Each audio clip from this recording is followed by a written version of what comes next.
One would think, to listen to all the talk these days, a mass influx of outsiders from places like California and other states into Idaho, you'd think that was a new thing. Well, it was a thing before even Idaho was a thing.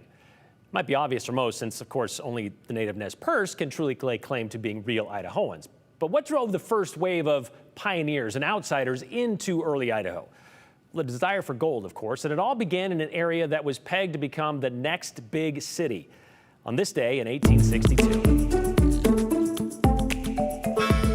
There was a time when Idaho City was the largest town between St. Louis and San Francisco, thanks to the discovery of gold in the Boise Basin in the 1860s.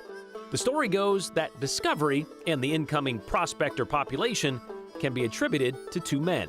George Grimes and Moses Splawn made their way to the Boise Mountains in the summer of 1862. And just days after arriving, on August 2nd, Grimes and Splawn struck gold.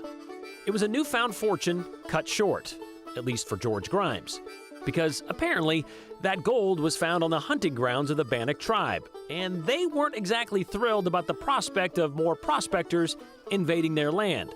So they attacked the Grimes party, killing George. Splawn explained the story to a local paper about facing what seemed like 20 guns fired in their faces at the top of a hill. He said Grimes fell just as they reached the top. His last words were, "Mose, don't let them scalp me," and thus perished a brave and honorable man at the time when he stood ready to reap his reward. We carried him to a prospect hole and buried him amid silence. And together they worried whose turn would be next. Buried in that unmarked grave, a creek, a mountain pass, and the surrounding area memorably bear the name of George Grimes.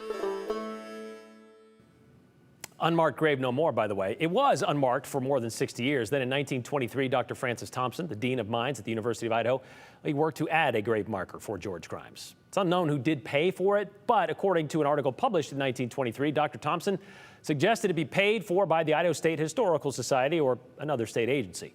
The grave, George Grimes' grave, by the way, can still be found in what's now the Grimes Pass Cemetery, which is near Idaho City.